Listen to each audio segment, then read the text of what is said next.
history's a weird thing. You know, we are taught history in school and stuff, and basically history is hearsay, depending on what side you're on. And history paints sometimes inaccurate pictures of things. Didn't realize what they were doing. For example, Columbus thought he was discovering India.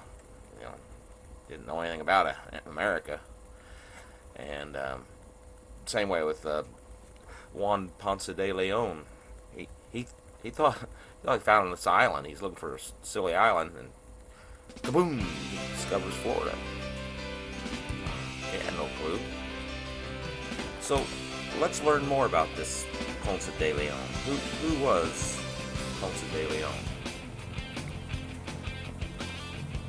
He was a soldier. He was a businessman. He was a conqueror. He was a go-getter. A little gullible go-getter. He was born in Spain in 1460.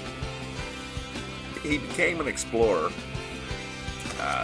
He just happened to, he heard about Columbus going to discover America. So he wanted to tag along and see what's going on. So second time Columbus heads over to America, old Ponce jumps on board, heads over there. He hung around, I don't know, Haiti, Dominican Republic. They officially sent him, Spain did, officially sent him to Puerto Rico to look for gold. So, he heard there's gold there. So he went there, and sure enough, there's gold. So he killed a bunch of people and outsourced all the gold that was there. So, a lot of locals didn't care for him, but Spain decided to make him the governor of that place. So here he's now Governor Ponce De Leon of Puerto Rico. Anyway, so the people that, he had a bunch of people beheaded, and their families were pissed off at him. So they concocted the story about the Fountain of Youth. And he thought, wow, is there really a Fountain of Youth? And they told him, yes, if you drink from the water, you will stay young forever, eternally, blah, blah, blah, blah. And he was dumb enough to believe it, So really it was just a ploy to get him into the Everglades. And it worked. He was looking for an island, supposedly. He runs into Florida thinking it's an island, and he gets out and he's hunting for this Fountain of Youth, and he's like knee-deep in the water, and freaking gets his freaking toe bit off by an alligator snapping turtle. I mean, he was mad. He'd blow, them things are pretty ferocious, man. They don't look like, people have them for pets, but then again, you got people have freaking tigers for pets. Go figure. Well, he kept looking, but he never found the Fountain of Youth. No. However, he did discover Disney World.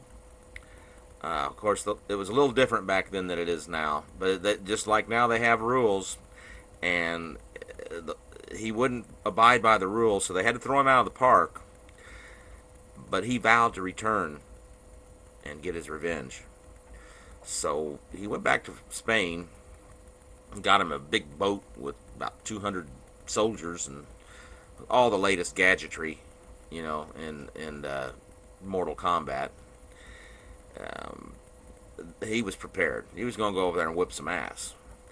So they get all the way over back to Florida, and he's, big man, I got all this weaponry and all, I'm badass, So he's going to be the first one to get off the boat, here I come, all you mothers. He comes off the boat big and bad.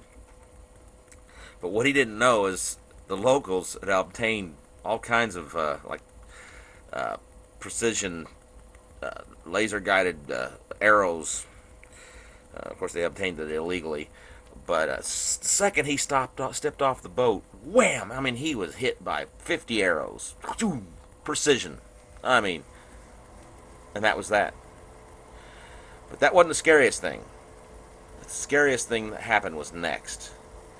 He then stood up, took all the arrows out, and now he was a zombie. And he started terrorizing.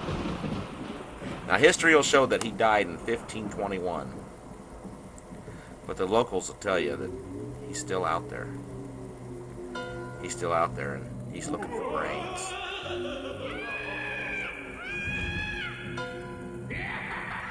Mississippi.